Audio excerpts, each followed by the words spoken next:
Assalamualaikum warahmatullahi wabarakatuh.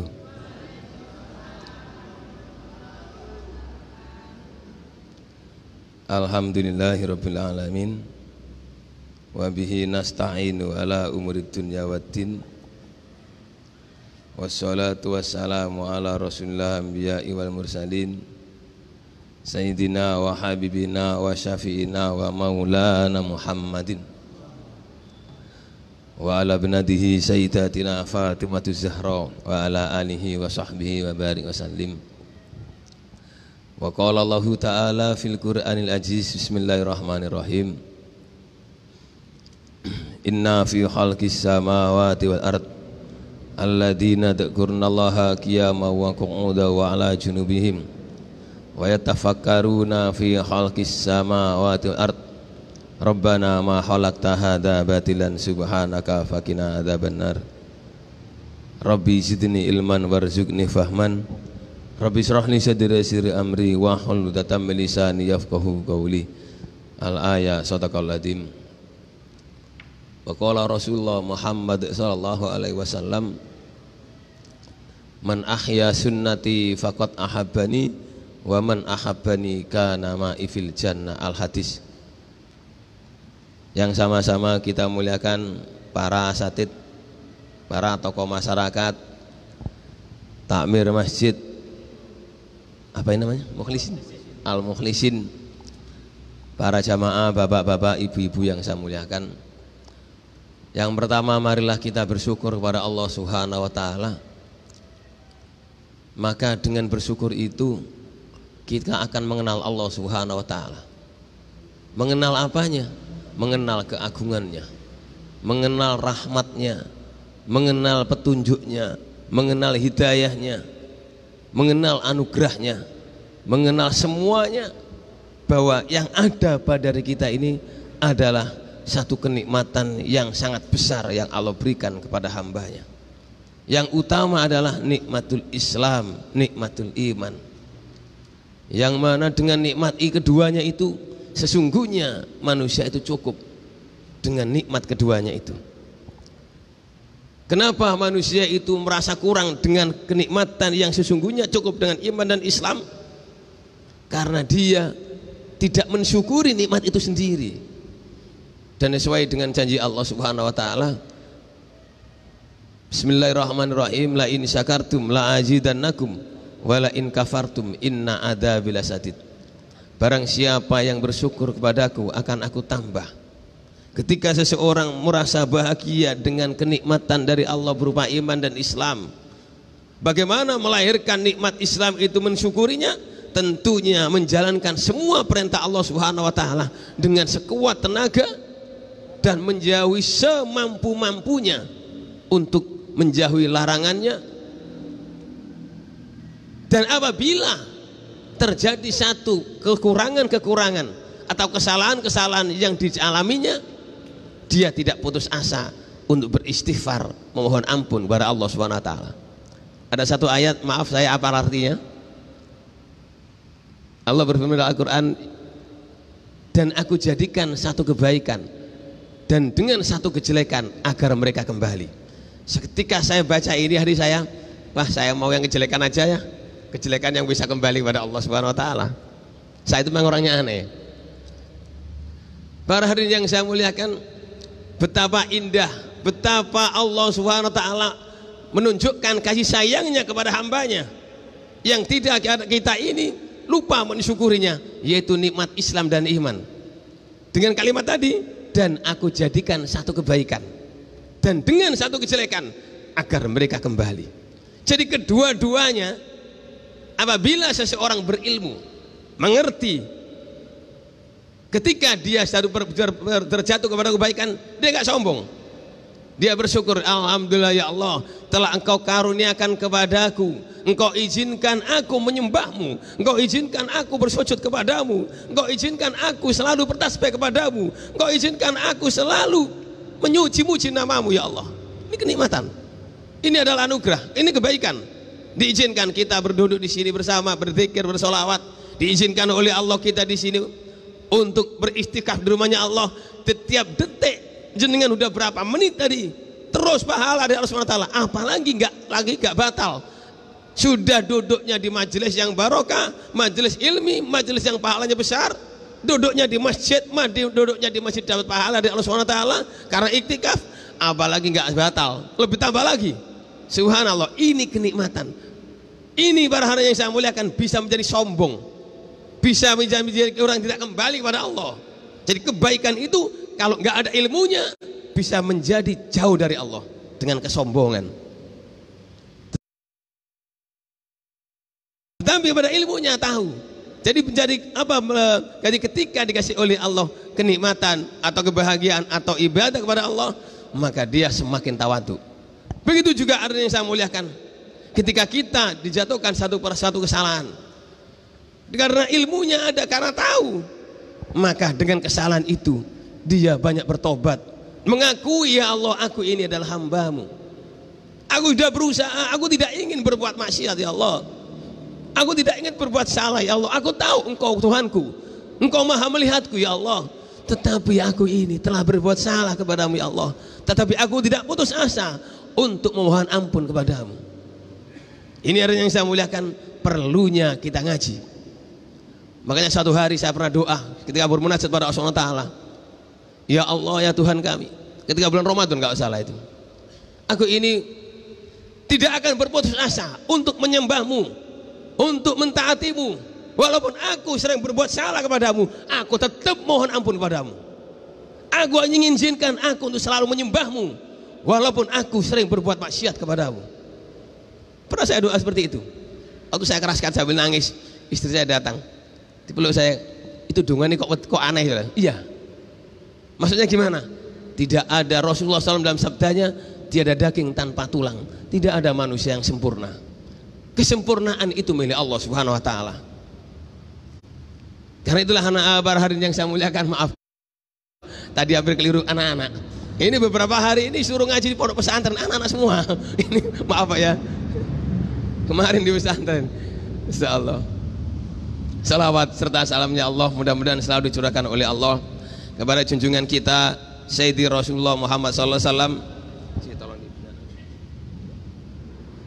Mudah-mudahan dengan salawat ini sebagai jembatan kita untuk dimudahkan oleh Allah menjalankan sunnah Rasulullah SAW. Tadi saya sebutkan dalam hadis, Bismillahirrahmanirrahim, man ahya sunnati faqad ahabani wa man ahabbani kana ma'i fil jannah. Jadi ciri-ciri orang yang cinta kepadaku, kata Rasulullah, menjalankan sunnahku. Barang siapa menjalankan sunnah Rasulullah SAW, itu tanda-tanda orang itu cinta kepada Rasulullah SAW. Kalau udah cinta kepada Rasulullah SAW, berarti cinta kepada Allah. Kalau cinta kepada Allah, dakhalal jannah. Pertanyaan saya, berpikir lagi, saya mikirnya aneh, kenapa banyak orang menjalankan sunnah, maaf, banyak orang menjalankan sunnah saat ini, tapi dia menghujat dengan orang menjalankan sunnah juga. Banyak sekarang orang menjalankan sunnah, tetapi dia menghujat orang berbuat sunnah. Yang pertama. Yang kedua, kenapa sekarang ini banyak orang menjalankan sunnah, tetapi dia benci dengan orang yang Islam juga.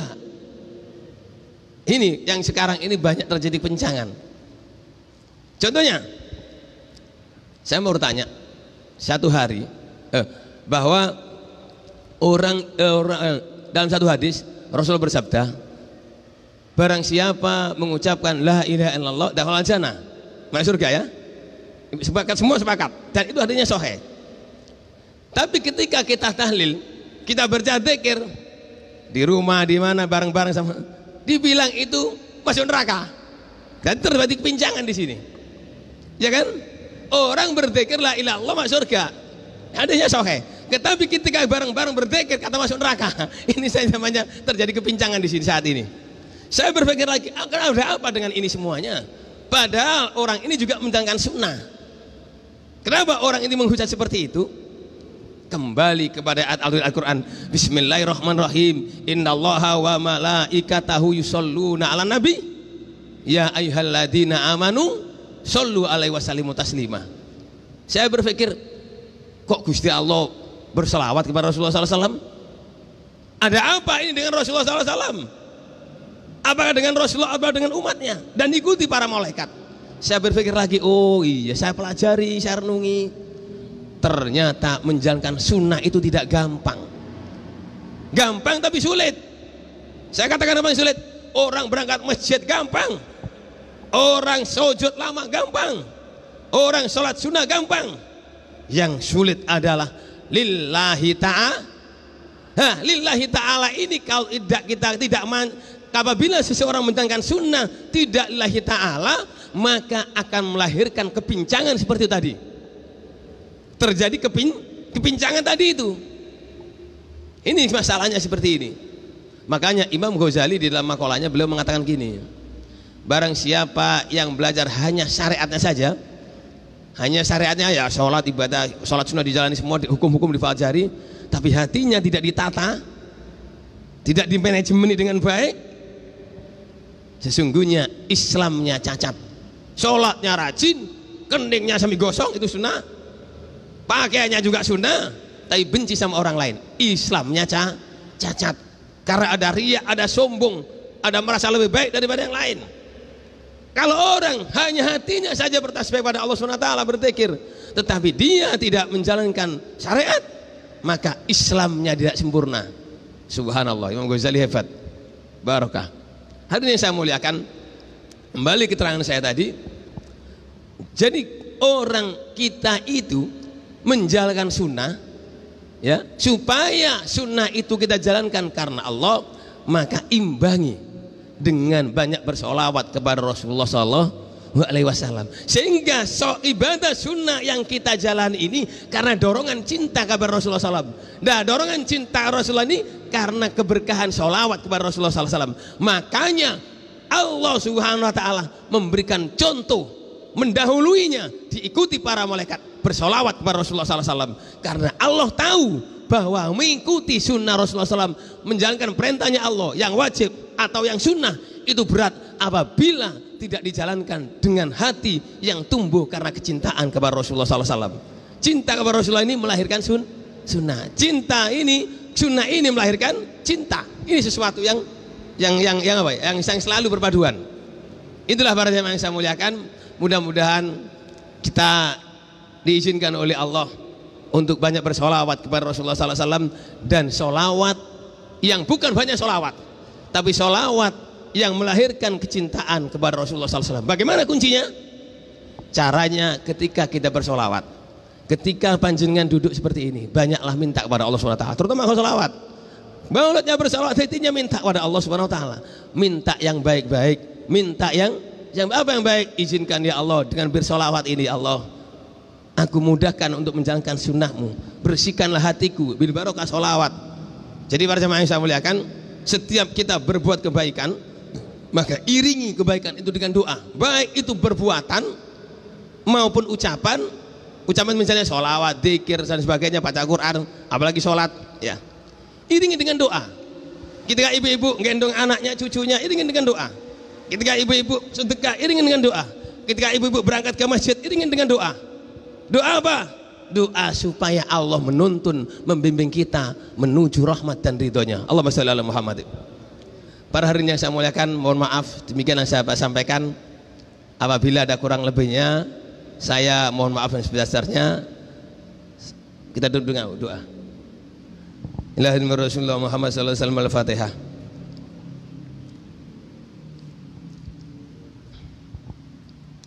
Al-Fatihah. Wa hajatina wa hajatikum wa walidina wa walidikum wa auladana. Al-Fatihah. Allahumma salli ala sayyidina Muhammad wa ala ali sayyidina Muhammad salatan jinafat wa taqtilan hajat wa tutahhirna biha. Allahumma tawil umurana wa nawwir lana fid dunya rawafana. Allahumma nawwir min simarika abadan min. Allahumma duhauka wal baha wal jamala jamalaka wal quwwata wal qudrata qudrata ihsan. Allahumma in kana fil bahri wa in kana bihagu Rabbi firli warhamni wajibirni warfa'ni bija'almuki masolati wa min duriyati Rabbana taqabbal doa. Ya Allah yang maha kasih, kasihanilah kami ya Allah. Yang maha sayang, sayangilah kami ya Allah.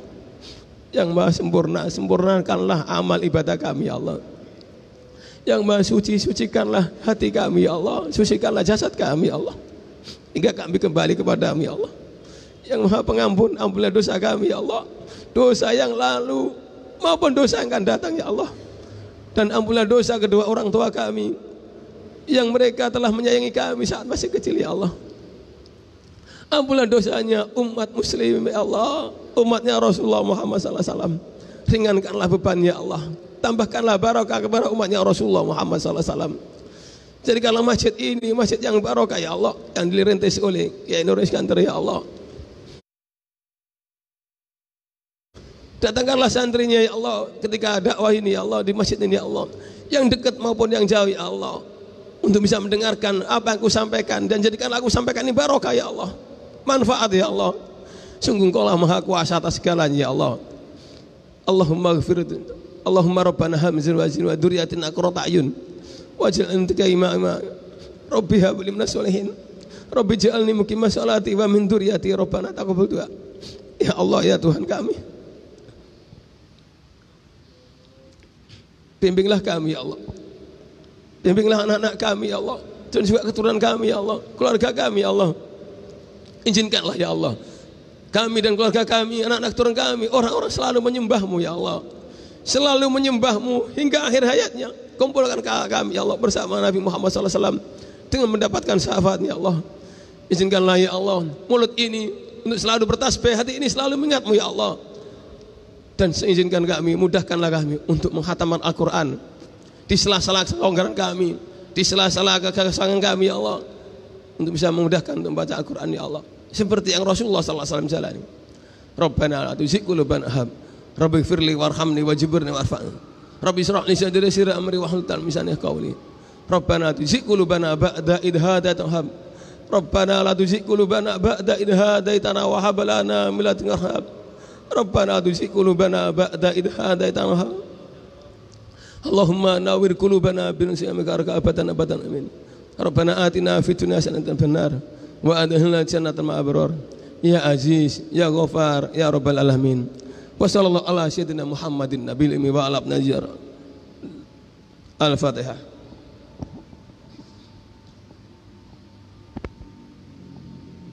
Saya itu ketika tadi di sini kayak diingatkan oleh Allah, ketika dibangun masjid ini ada seorang profesor, beliau sakit waktu itu, yaitu waktu rektor NU, rektor Universitas NU Parung. Beliau sakit sudah 6 bulan nggak bisa dakwah. Saya belum ketemu orangnya. Jadi saya tahu sama santri Yusri, Gus ada Pak Kiai kata sakit ini. Saya lihat sebentar, saya nggak sempat ke sana, saya nggak bisa ngobati. Ini jadi saya kirim serban saya aja. Alhamdulillah begitu serban saya nyampe orang sembuh. Dan beliau dakwah, beliau cerita sama saya. Gus saya bilang saya disuruh ngaji di sini masjid ini. Apa beliau katakan? Yang bikin saya kaget itu Kiai Nur waktu membangun masjid ini, mempertahankan tanah ini. Pendiri pesantren ini, masjid ini, mimpi ketemu Rasulullah SAW. Bengetar saya, mimpi ketemu Rasulullah SAW.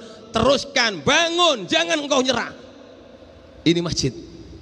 Jadi masjid ini berdiri atas perintah Allah melalui Rasulullah SAW. Bersyukurlah panjenengan. Demi Allah saya dengar sendiri dan saya gemetar. Kalau ada orang mimpi ketemu Rasulullah SAW, dia mimpi cerita sampai 100 orang sampai saya insya Allah tahu benar apa tidak. Karena Rasulullah SAW tidak pernah bohong. Tidak pernah bohong. Pasti beliau mengatakan iya. Ada satu pernah orang dengan saya mimpi ketemu Rasulullah gini-gini, wah dimasukkan di Saya tanyakan Rasulullah SAW, lah. Jadi jangan sekali-kali bohong mimpi ketemu Rasulullah. Insya Allah saya tahu. Karena saya langsung bertanya sama Rasulullah SAW. Begitu beliau cerita, saya tanya, gemeter saya tuh. Ini masjid ini. Karena bersyukurlah panjenengan berdiri dakwah, sholat, ibadah, ngaji di masjid yang mana Rasulullah SAW suruh pertahankan. Demi Allah saya berani bersumpah, mimpi itu benar, mimpi itu benar. Jadi panjenengan ini beruntung. Demi Allah saya ada bohong. Katanya beliau di sini suka bersini. Kiai siapa itu? Saya lupa namanya. Ya Pak? Nah itu ya pokoknya profesor itu ya itu. Ya karena itulah Bapak Ibu yang komentar, ajak anaknya, ada cucunya hari Minggu, ajak menantunya untuk duduk di sini, walaupun hanya sebentar. Insya Allah pasti barokah. Assalamualaikum warahmatullahi wabarakatuh.